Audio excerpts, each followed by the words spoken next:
आ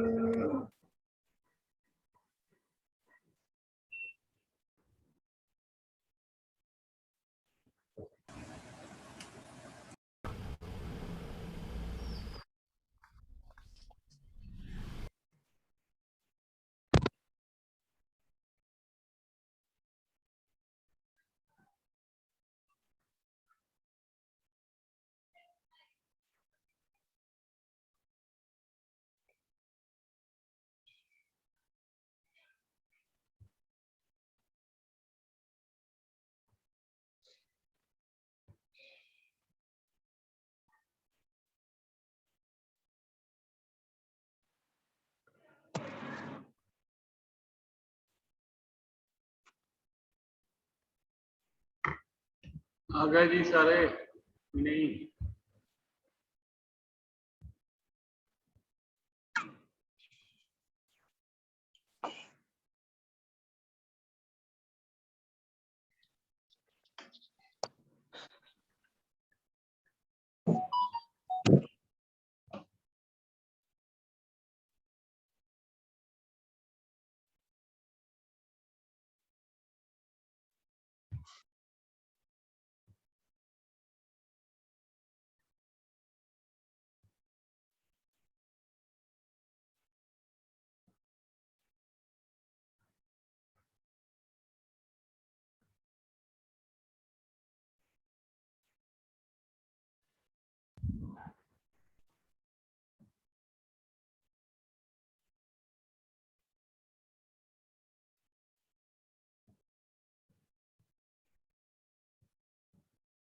चलिए अब हम आज डिजेंगो का हमने फॉर्म बनाना सीख लिया था। Add, insert, update, delete, search सारे हमने काम सीख लिए थे। इसमें किसी को कोई प्रॉब्लम? No sir. आज हम फॉर्म पे वैलिडेशन करने जा रहे हैं कि हम कैसे वैलिडेशन करेंगे। तो डिजेंगो के अंदर कई तरह के वैलिडेशंस होते हैं, तो एक वैलिडेशंस को पहले हम यूज करें और फिर हम तो एक प्रोजेक्ट बना लीजिए।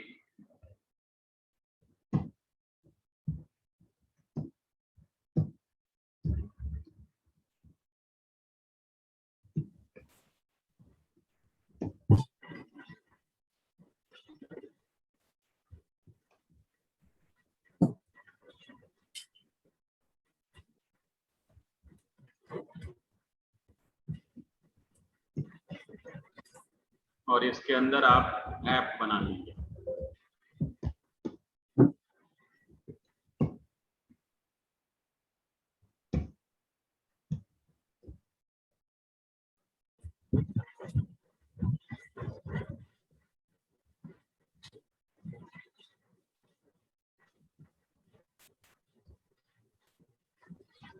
और अपने ऐप को सेटिंग फाइल में ऐड कर दीजिए।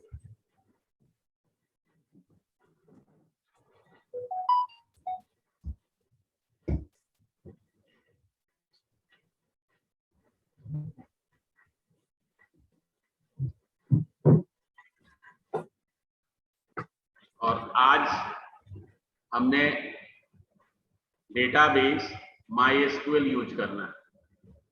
डेटाबेस किसको यूज करना है? MySQL को। सबने इंस्टॉल कर रखा है ना? Yes sir. Yes sir. तो आप यहाँ आ जाइए और यहाँ सबसे पहले MySQL लिखिए।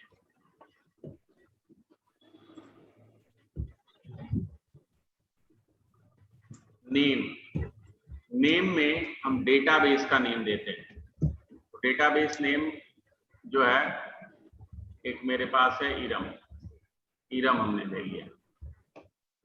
उसके बाद है यूजर,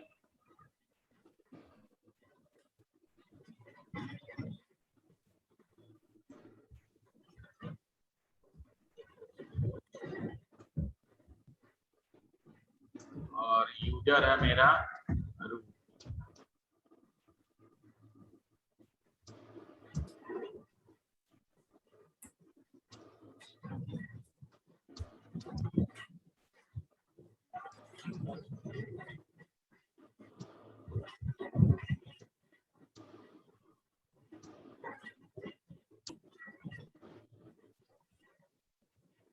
तो इतना सबने कर लिया पहले, और माई एसक्यूएल भी साथ में ओपन कर लीजिए आप लोग।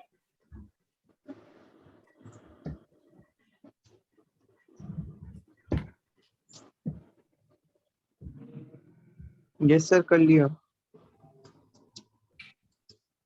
ये 100 टेबल्स हैं, इसमें सारे टेबल्स हैं। अब हम एक नया टेबल बनाने जा रहे हैं इसमें, एम्प्लॉय। सर वो वाला फोल्डर खोलिए, सेटिंग वाला। क्या चीज? अभी तो हम सेटिंग वाला सर। लिख रहे हैं, लिखिए, अभी बहुत चीज लिखना है इसमें।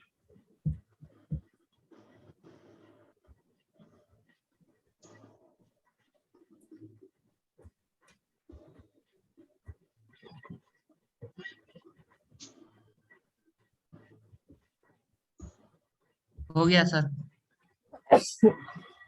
सबका यूजर नेम फिक्स हुआ है अभी, अगर आपने यूजर नेम दूसरा नहीं बनाया है तो सबका यूजर नेम फिक्स है जिसका नाम है रूट।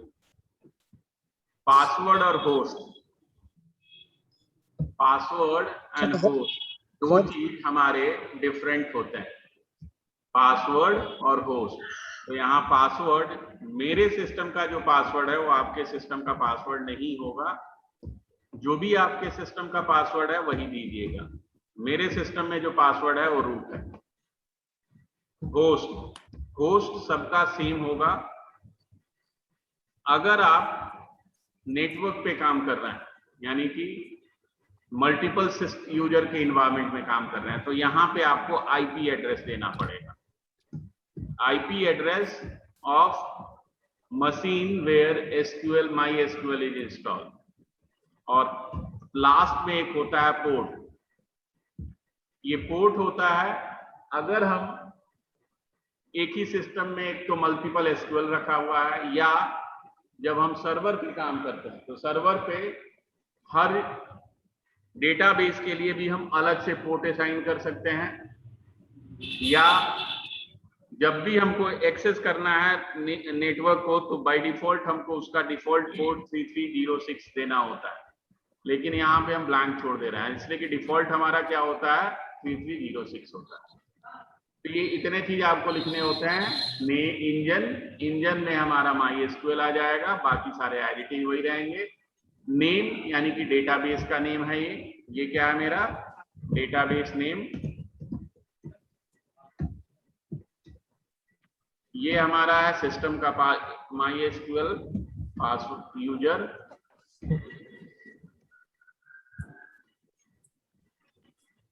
ये हमारा है पासवर्ड ऑफ माई एसक्यूएल।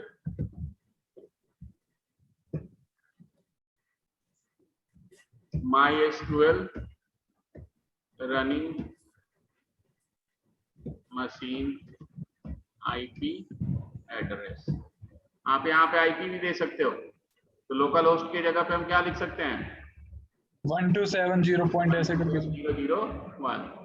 और पोर्ट जो होता है डिफॉल्ट पोर्ट होता है 3306, ये डिफॉल्ट होता है। तो डिफॉल्ट के केस में लिखने की जरूरत नहीं होती, इतना आप लिख लीजिए। Sir my SQL work bench काम करेगा सर? करेगा। ठीक है, लिख लिया सर ये जो नेम होता है ये सबका सेम होता है, डाटाबेस नेम जो होता है ये हमें क्रिएट करना पड़ता है? डेटाबेस आपको क्रिएट करना पड़ेगा, कमांड बताया हुआ है, आप लोगों को मालूम होना चाहिए। हमने नहीं बताया, जिसने भी आपको पढ़ाया बताया जरूर होगा। आप नहीं पढ़ाया सर? बताया था ना हमने। यस सर, क्रिएट डाटाबेस, ये डाटाबेस। तो आप फिर डेटाबेस बनाइए आप।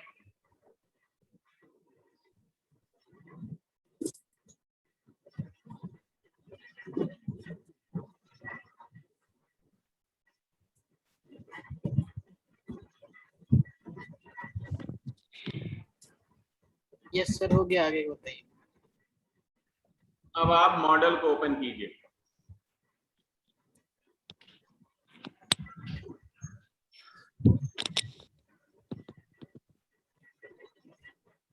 और मॉडल में हमने क्लास बनाया एम्प्लॉय, मॉडल्स डॉट मॉडल को इनहेरिट किया।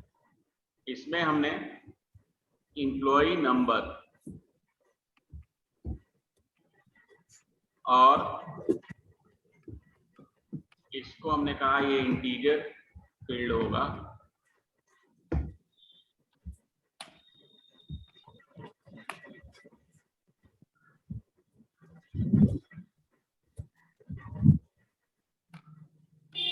तो बाद में बताएंगे, अभी रहने दीजिए, सिंपल बना लेते हैं।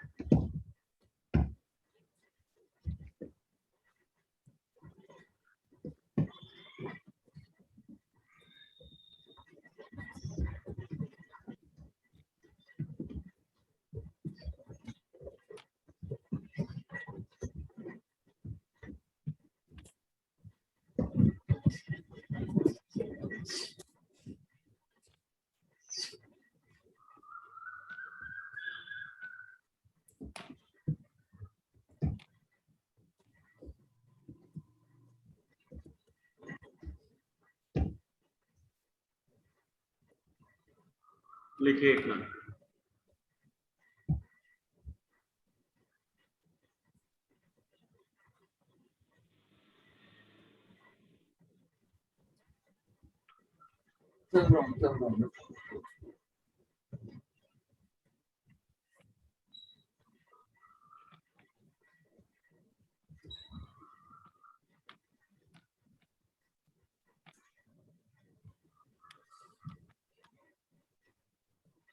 सर हाँ जी बोलो। सर वो एसक्यूएल वाला बता दीजिए, मैं सुन नहीं पाया।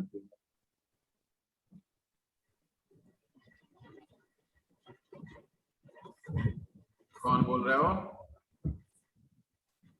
करण सर। करण तुम आए ही लेट हो। अरे सर थोड़ा वो तबीयत सही नहीं है, कोरोना के सिम्टम लग रहे हैं, इसकी वजह से थोड़ा लेट आ गया था। ये मत बोलो ना, नहीं सुना। यहाँ हम माई एसक्यूएल से कनेक्ट कर रहे हैं। माई एसक्यूएल का पहले डेटाबेस का इंजन, डेटाबेस का नेम, माई एसक्यूएल का यूजर नेम, माई एसक्यूएल का पासवर्ड, होस्ट जहाँ पे वो चल रहा है, बाय डिफॉल्ट ये लोकल होस्ट होता है, आप उसके जगह पे पोर्ट नंबर भी दे सकते हो। किसी में आईपी नहीं चलता है, इसलिए बेटर होगा कि लोकल होस्ट ही दीजिएगा। और पोर्ट नंबर डिफॉल्ट होता है 3306। अगर आपने इंस्टॉल करते समय नहीं चेंज किया है तो, अगर चेंज कर दिया तो आपको चेंज वाला देना होगा। यस सर, हो गया इधर आगे के। मॉडल्स लिख लिया? यस सर, Yes, लिख sir. लिया। अब हमको वैलिडेशंस के लिए सबसे पहले, हाँ जी करण हो गया? यस सर हो गया। समझ में आ गया? आ गया सर। सर वो ब्लैक वाली स्क्रीन आपने खोली थी ना सीएमडी की, सर वो जरा दिखा दीजिए एक मिनट खोल के। वो उसमें आपने क्या बताया था? इसमें तो हमने कुछ बताया ही नहीं, इसमें तो हमने केवल ये दिखाया कि ये मेरा डेटाबेस है, इसमें टेबल हैं इतने, हम नया टेबल बनाने जा रहे हैं। Okay sir. स्क्रीन पॉज सबका है क्या जी? नहीं सर, नहीं है, चल रही है सर। किसका चल रहा है? नीलज आपका जो है उस नेट के चलते पॉज दिखाई दे रहा होगा, ऐसे पॉज नहीं किया हुआ है। अब सबसे पहले हमको एक फॉर्म बनाना है और फॉर्म में हमको वैलिडेशन के लिए यूज करना है। तो यहाँ हमने बना लिया from Django import forms from myapp.models import employee class employee form forms dot model form.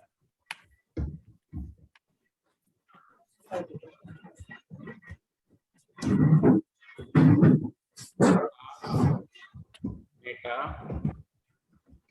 Model equal employee fields equal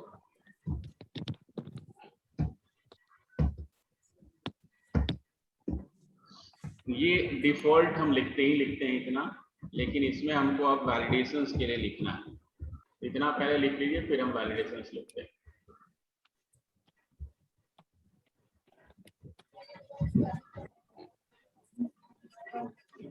नहीं चल कुछ नहीं।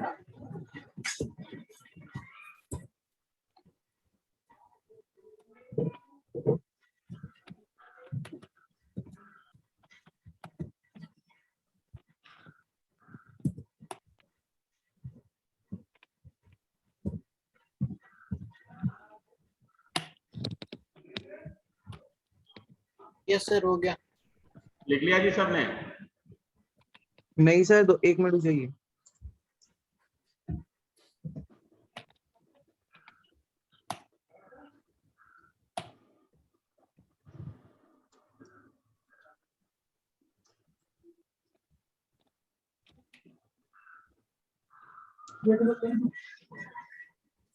अब हम सबसे पहला काम क्या करेंगे, एक सर हाँ जी, डेटाबेस का नाम क्या बनाना है? क्या टेबल क्या डेटाबेस बनानी है? का नेम ये आपके ऊपर है। हाल से हमने यहाँ पे जो बनाया है उसका नाम है इरम। अच्छा, एम्प्लॉय टेबल। सर इसको माइग्रेट करेंगे तब ना वो सर माइस्क्यूएल में शो करेगा सर। अभी हमने बनाया, अभी ये बना लेते हैं फॉर्म, उसके बाद माइग्रेट करेंगे। ठीक है सर। कोड है 167।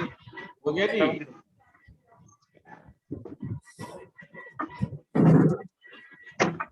अब हम क्या चाहते हैं कि एम्प्लॉय नेम जो है एटलीस्ट 10 कैरेक्टर का हो। 10 से अगर नेम आप नीचे डालो तो एरर शो कर दे, और एज जो है हमेशा 18 से ज्यादा हो। ये हमको वैलिडेशन लगाना है। तो सबसे पहले इन दोनों के वैल्यू को हमको गेट करना होगा। हम वैल्यू गेट कैसे करते हैं, तो हमने यहाँ कहा e name self dot clean data dot e name, यानी कि जो हमारा फॉर्म है सुपर क्या करता है, सुपर क्या करता है, पेरेंट क्लास को सर ये पेरेंट क्लास का डाटा को सर ये लगता है inherit बेस करता क्लास के कंस्ट्रक्टर को कॉल करता है। बेस क्लास के कंस्ट्रक्टर को ही नहीं, बेस क्लास के किसी भी फंक्शन और कंस्ट्रक्टर को कॉल कर सकता है। ठीक है, समझ में आ गया? तो बेस क्लास हमारा कौन सा है?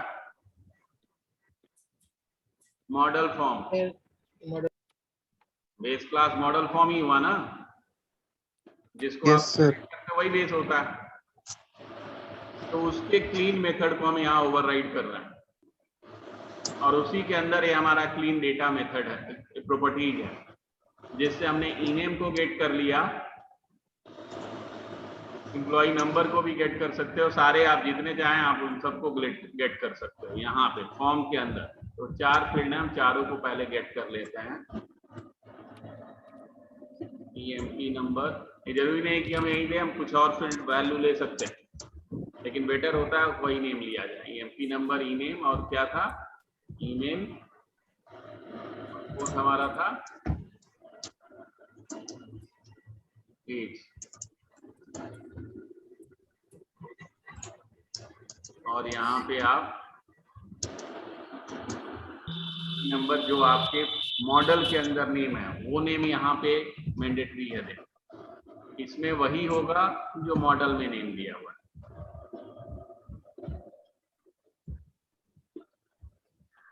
अब हमने ये सारे वैल्यू यहाँ गेट कर लिए। हम वैलिडेशन किस पे लगाना चाहते हैं? केवल नेम और एज पे, बाकी पे हम वैलिडेशन नहीं लगाना चाहते। तो वैलिडेशंस के लिए हमको सबसे पहले लिखना पड़ता है, कंडीशंस बनाने पड़ते हैं। कंडीशन हम जो है अपना कंडीशन हम बनाएंगे। पहला कंडीशन क्या है मेरा, क्या है पहला कंडीशन? अभी हमने बताया था आपको कि हमारा यूजर ब्लैंक नहीं होना चाहिए। ई नेम जो है 10 कैरेक्टर या 20 कैरेक्टर, जो भी कैरेक्टर आप चेक करना चाहते हो। तो हमने यहां लिखा if length of E name अगर लेस देन 10 है तो ये एरर मैसेज शो कर दे। अगर आपका नेम जो है 10 कैरेक्टर से कम है तो एरर मैसेज शो कर दे। और उस एरर मैसेज को शो कराने के लिए एक एरर क्लास होता है, जो कि एरर क्लास को हम यूज करते हैं। किसको यूज करते हैं? एरर क्लास को। तो यहाँ पे अब वही चीज हम यहाँ लिखेंगे, एरर क्लास। तो हमने लिखा self dot under score errors, और किसको हमको वैलिडेट करना है? ईनेम को।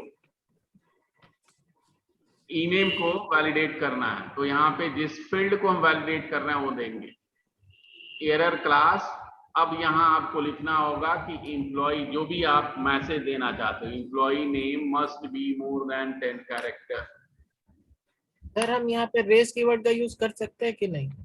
रेज भी होता है। हमने कभी अभी क्या बोला था जब शुरू किया था कि वैलिडेशन कई तरह के होते हैं। अभी Yes, हम sir. एक बता रहे हैं। ठीक। इफ लेंथ ऑफ, या लेंथ अब नहीं करेंगे, यहाँ लिखेंगे क्या? एज अगर लेस देन 18 है तो क्या आ जाए? अब एरर क्लास में किस एरर को शो कराए? एज के इस पे आ जाए। यहाँ हमने लिख दिया फील्ड का नेम एज, और यहाँ मैसेज हमने बदल दिया age must be more than और इक्वल टू 18। लिखिए इतना। तो ये फॉर्म की 2 फाइल हैं क्या? क्या चीज?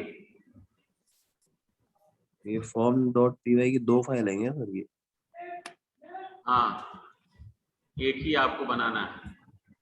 और यहाँ पे अब हम रिटर्न करेंगे। जब ये हमारा बन गया तो हम रिटर्न करेंगे, रिटर्न सेल्फ डॉट।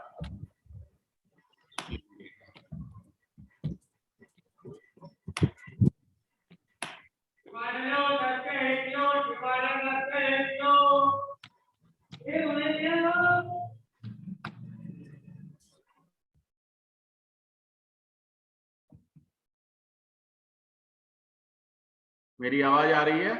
नहीं आ रही है? हेलो,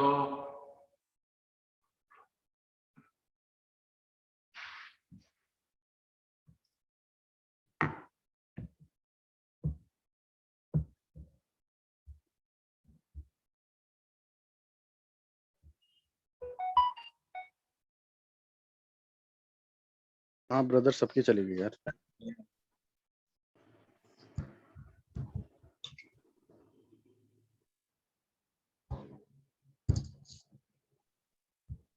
लाइट हेलो चली सर। गई थी, लाइट चली गई थी। हाँ जी बोलो। सर ये मेरा नेट फ्लक्चुएट हो रहा है सर। क्लीन के बारे में थोड़ा बता दीजिए दोबारा से एक बार। क्या चीज? सर क्लीन मेथड जो है ना, एक टाइप वो फंक्शन बनाया आपने, इसके बारे में बता दीजिए थोड़ा। ये क्लीन हमने फंक्शन अपना नहीं बनाया, ये ऑलरेडी डिफाइंड होता है मॉडल फॉर्म्स के अंदर। उसी से हमने पहले, सबसे पहले आपके जो फॉर्म्स हैं उस फॉर्म से वैल्यू को गेट किया। गेट करने के बाद यहाँ वैल्यू आ गया। अब उस वैल्यू को हम यहाँ पे वैलिडेट करा रहे हैं। वैलिडेशन में क्या कहा कि अगर नेम का लेंथ हमारा 10 से कम है तो एरर ऐड कर दे। कहाँ पे एरर ऐड करे? सेम क्लास में। किस फील्ड के अगेंस्ट में एरर ऐड करे? ई नेम के। और क्या एरर ऐड करे? तो उसको एरर क्लास के अंदर ऐड करे, और फिर उसको हम रिटर्न करा देते। तो सर ये सुपर एम्प्लॉय फॉर्म, ये सेल्फ क्या है क्लीन मेथड के साथ? Line number 8। Line number 8, line Yes, number sir. 8 super क्या करता है, बेस क्लास के फंक्शंस को कॉल करता है। Yes sir. तो बेस क्लास हमारा कौन सा है, मॉडल फॉर्म। तो मॉडल फॉर्म के क्लीन को हम यहाँ ओवरराइड कर रहे हैं, तो क्लीन के फंक्शन को यहाँ पे कॉल कर दिया। जब हमने यहाँ कॉल किया तो ये सारे चीज क्लीन में चला जाएगा। Okay sir.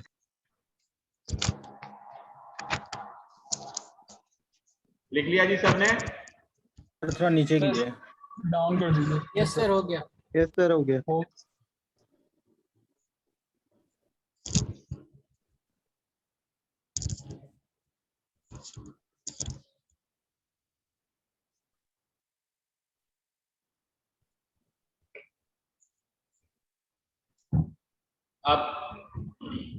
अब हम व्यू बनाएंगे। व्यू को ओपन किया हमने,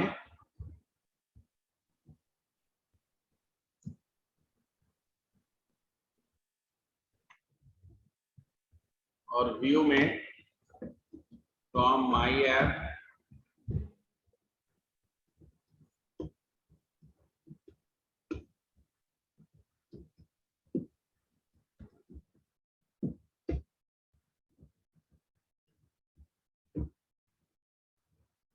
और एक हमने सेव डेटा नाम का मेथड बनाया, जिसमें रिकॉर्ड को हम सेव करेंगे। सेव इसलिए करेंगे कि हमको वैलिडेशन चेक करना है।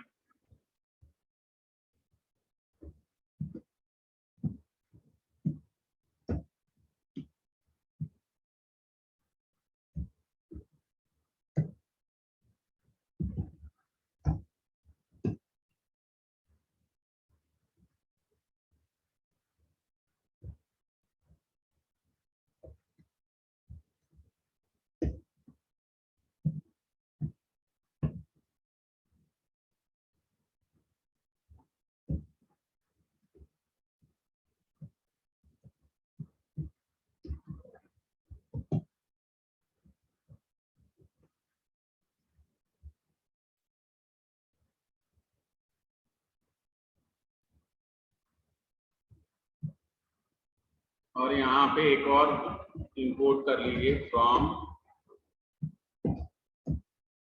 Django HTTP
लिखे इतना।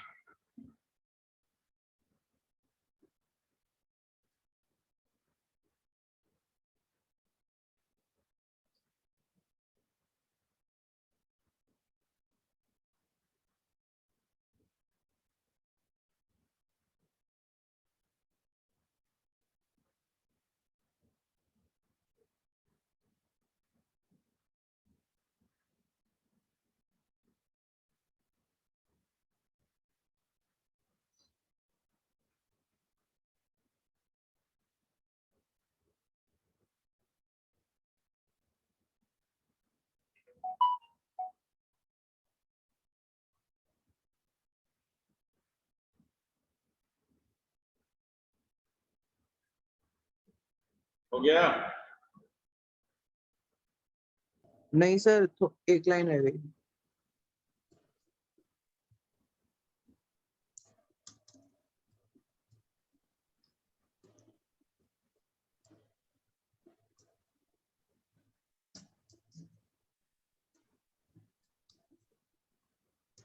यस सर, हो गया। सर एक मिनट, चलिए, ना ना अभी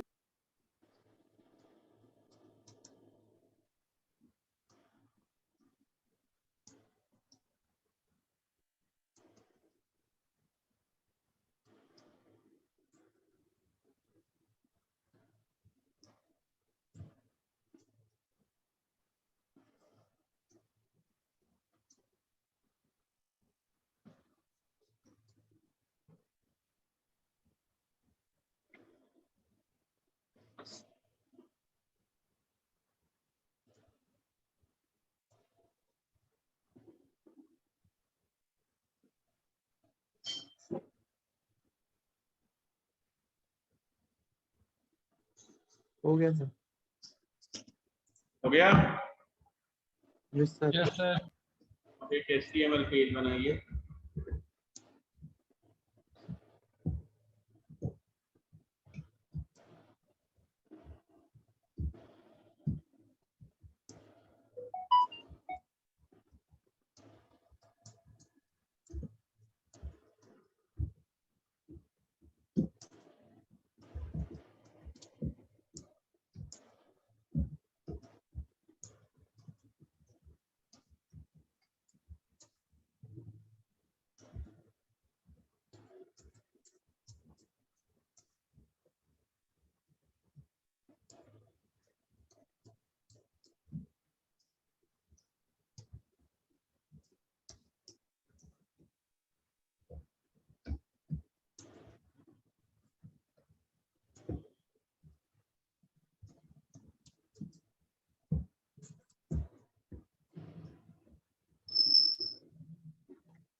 टेम्पलेट फोल्डर बनाइए और उसमें सेव कर लीजिए।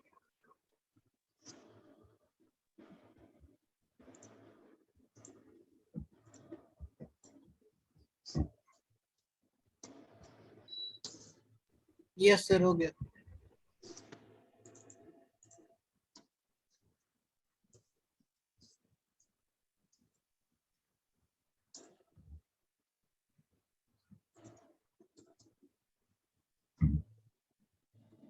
हो गया सबका। Yes sir. Yes sir. नहीं नहीं सर, सर, एक मिनट।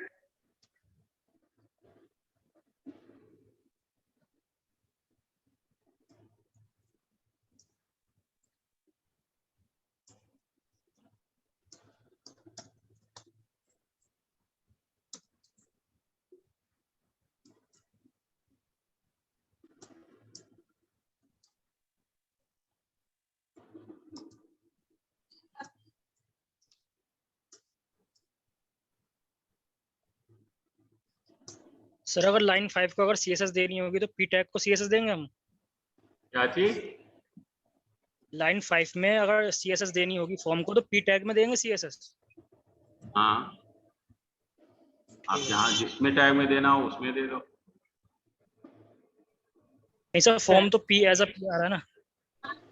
एज पैराग्राफ, जो है ये तो इनबिल्ट है, इससे आपको थोड़ी मतलब है। आपको CSS तो केवल इसलिए होता है कि आपका लुक बेटर हो, तो लुक बनाने के लिए हम इसको यूज ही नहीं करेंगे।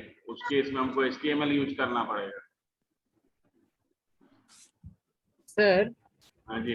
इस पेज को सर हम साइट में जब देखेंगे कंट्रोल यू करके, तो यहाँ सर हमको फॉर्म इसका आईडी पूरा हमको शो करेगा सर। तो उस आईडी से तो हम सीएसएस अप्लाई कर सकते हैं? हाँ नहीं, तो फिर सर इसका सीएसएस कैसे अप्लाई होगा? CSS आपको HTML फॉर्म बनाना इसका नहीं पता है? पता है सर। आप पहले HTML बनाओगे और उस पर CSS अप्लाई करोगे। तो मतलब सर हमको फॉर्म पूरा खुद से फिर बनाना पड़ जाएगा, हाँ। उसके टेबल टैग लेकर करना होगा। इनबिल्ट में कोई भी CSS नहीं होता। ठीक है सर। अब आप इस URL को ओपन कीजिए।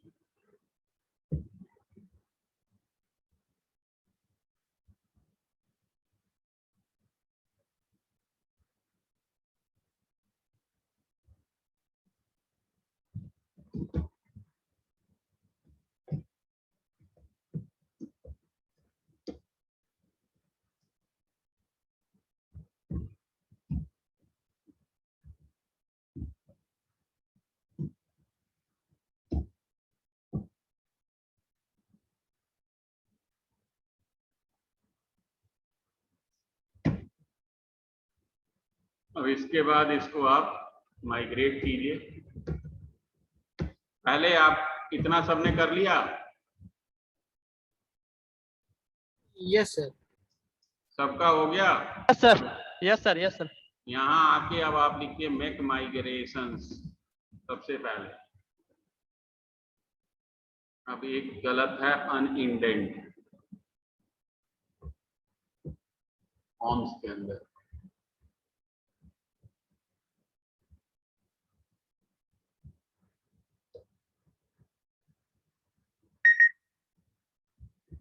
सर जो फंक्शन बनाया आपने सेव डेटा के नाम से बनाया शायद, और आपने सर उसमें यूआरएल में सेव रिकॉर्ड लिखा।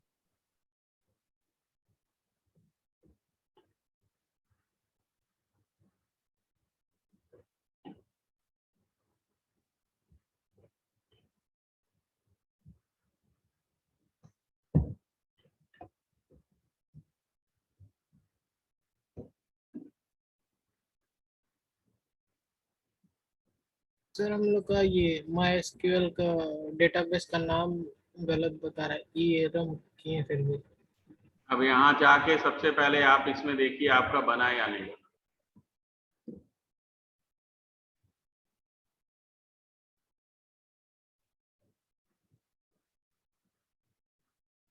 नहीं बना, ये अभी भी आपका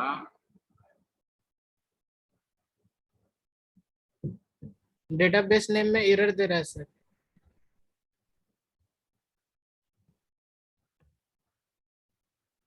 एरर तो कुछ नहीं आ रहा है, डेटाबेस बन चुका है। अब हम इसको माइग्रेट करेंगे, वहां शो कर देगा। देखिए अब ये आपको स्पीड से ही पता लग गया कि अब आपका MySQL में नहीं बन रहा है। ये कहाँ, सॉरी, ये आपके SQLite में नहीं बन रहा है, MySQL में बन रहा है।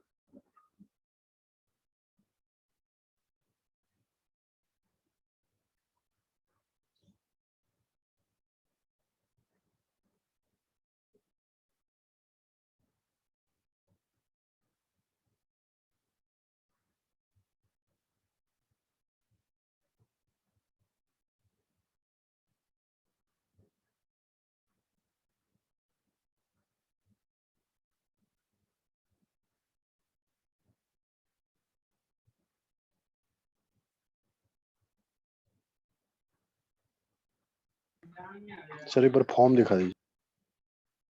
रुक जाओ, अभी दिखा रहा है।